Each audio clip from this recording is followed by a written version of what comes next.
Hello everyone. आज हम English का एक बहुत इंटरेस्टिंग और कंफ्यूजिंग कंसेप्ट सीखेंगे। हिंदी में हम जब सारे सेंटेंस में आना शब्द का इस्तेमाल करते हैं, लेकिन क्या आपको पता है कि हर जगह आना का इंग्लिश ट्रांसलेशन कम नहीं होता। कई बार इसका मीनिंग पूरी तरह बदल जाता है। तो आज हम ऐसे ही रोजमर्रा की कुछ सेंटेंसेस सीखेंगे और समझेंगे कि वहां कम की जगह कौन कौन सी इंग्लिश वर्ड या फ्रेज इस्तेमाल होगी। So let's begin. पहला शब्द है फोन आ रहा है। द फोन इज कमिंग नहीं, the phone is ringing. Pattern क्या है? Subject plus is plus verb plus ING. तो बच्चे, इंग्लिश सीखते समय सबसे बड़ी गलती हम क्या करते हैं? हम हिंदी के हर शब्द का सीधा इंग्लिश वर्ड ढूंढते हैं, लेकिन इंग्लिश में ऐसा नहीं करना चाहिए।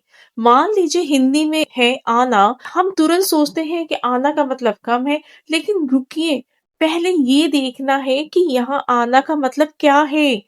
मान लीजिए कोई व्यक्ति किसी जगह की तरफ जा रहा है या आ रहा है। जा रहा है मतलब गो, आ रहा है मतलब कम, तब आना का मतलब कम होता है। फॉर एग्जाम्पल, वो मेरे घर आ रही है, मतलब she is coming to my house. यहाँ आ रही मतलब कमिंग, ठीक है। तो यहाँ आना का मतलब हो गया कम।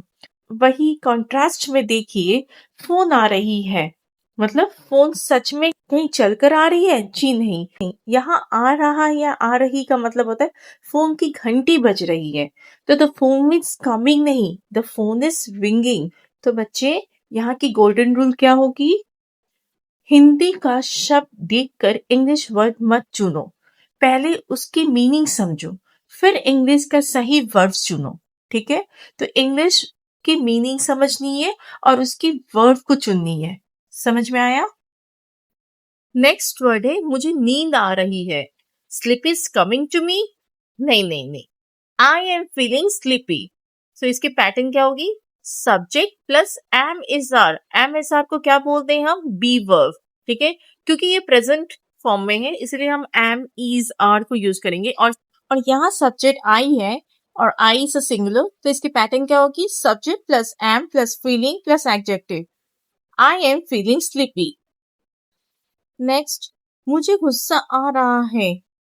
Anger is coming to me नहीं, यहाँ पर पैटर्न होगा सब्जेक्ट और यहाँ पे सब्जेक्ट क्या है? आई। सो आई के साथ क्या यूज होगा? Am. So I am getting angry. ठीक है, मुझे एक विचार आया। An idea came to me जी नहीं, तो यहाँ पे सब्जेक्ट क्या है? आई। तो आई के साथ क्या होगा? I got an idea. ठीक है, यहाँ पे वर्ब की सेकेंड फॉर्म यूज होगी। मुझे समझ आ रही है। Understanding is coming to me जी नहीं, यहाँ पे सब्जेक्ट क्या है? आई। तो क्या होगा? समझ का मतलब होता है अंडरस्टैंड, तो आई अंडरस्टैंड मतलब ही समझ आ रही है। तो यहाँ का पैटर्न क्या होगा? सब्जेक्ट प्लस वर्ब की फर्स्ट फॉर्म, क्योंकि अंडरस्टैंड का मतलब ही होता है समझ आ रही है। चलिए आगे बढ़ते हैं। मुझे उसकी याद आ रही है, तो याद का क्या होगा? मेमोरी। तो his memory is coming to me जी नहीं, यहाँ पे सब्जेक्ट क्या है? आई। मुझे मीन्स आई, उसकी मीन्स हिम। तो याद आ रही को क्या बोलते हैं? मिस। तो आई मिस हिम। पैटर्न क्या होगा? Subject plus verb one plus object. तो यहाँ पे मेमोरी इज कमिंग नहीं होगा, मुझे उसकी याद आ रही क्या होगा? I miss him. मुझे भूख लग रही है। भूख मतलब हंगर, तो hunger is coming to me बिल्कुल भी नहीं, तो यहाँ का सब्जेक्ट क्या होगा? मुझे मीन्स आई, भूख मीन्स हंग्री, लग रही है, तो इसके इंग्लिश क्या होगी? गेटिंग। तो यहाँ का पैटर्न होगा subject plus am is are, जिसे वी वर्ब कहते हैं, plus getting plus adjective. So I am getting hungry. Okay, next, मुझे ठंड लग रही है। Cold is coming to me जी नहीं, कोल्ड मतलब ठंड, मुझे मतलब आई या मी, लग रही है मतलब फीलिंग। जब हम कब बोलते लग रही है? जब हमें फील होता है। तो यहाँ पे क्या होगा pattern? Subject plus V verb, am is are, feeling plus adjective. ठीक है, तो क्या होगा? I am feeling cold. मुझे उल्टी आ रही है। उल्टी का क्या होता है? वॉमिट। और मुझे का आई या मी, आ रही है, अगेन आप, आ रही मतलब फीलिंग्स। तो यहाँ पे क्या होगा pattern? Subject plus feel plus like plus verb plus ING. तो यहाँ पे vomit is coming to me नहीं होगा। आई फील लाइक वॉमिटिंग, आ रही है, मुझे फील हो रही है, ठीक है। मुझे चक्कर आ रहे हैं, चक्कर का मतलब डिजीनेस, ठीक है। मुझे अगेन टू बी आई और मी, और आ रहे हैं इस कमिंग नहीं होता है, अगेन इट्स अ फीलिंग। तो dizziness is coming to me, बिल्कुल नहीं। तो यहाँ का पैटर्न क्या होगा? Subject plus V verb, V verb में क्या होगा? एम इज आर, क्योंकि ये प्रेजेंट टेंस में है, प्लस फीलिंग प्लस एडजेक्टिव। तो करेक्ट आंसर क्या होगा? आई एम फीलिंग डिजी। बारिश आ रही है, रेन इज कमिंग, बिल्कुल भी नहीं। तो यहाँ पर बारिश मतलब रेन आ रही है, तो मतलब, तो यहाँ आ रही है का मतलब फीलिंग नहीं, because rain is not a feeling. तो यहाँ पे क्या होगा? Pattern, it is going to plus verb की first form, so it is going to rain, ठीक है।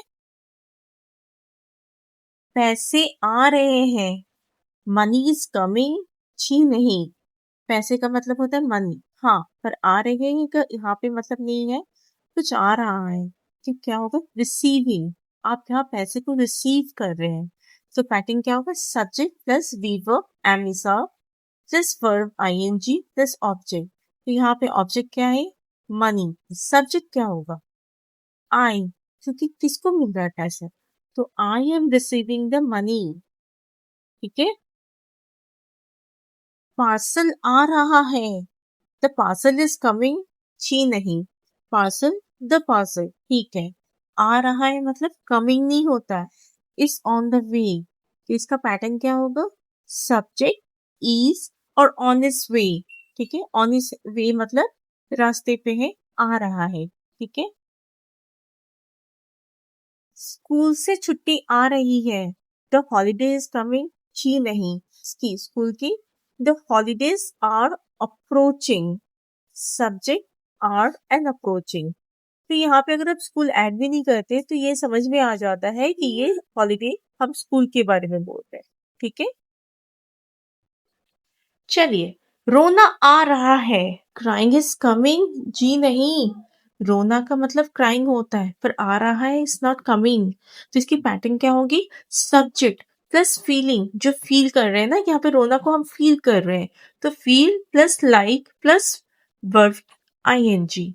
तो आंसर क्या होगी? आई फील लाइक क्राइंग, ठीक है। तो याद रखिए, हर हिंदी शब्द का इंग्लिश में एक ही फिक्स ट्रांसलेशन नहीं होता। पहले मीनिंग समझिए, फिर सही इंग्लिश एक्सप्रेशन चुनिए।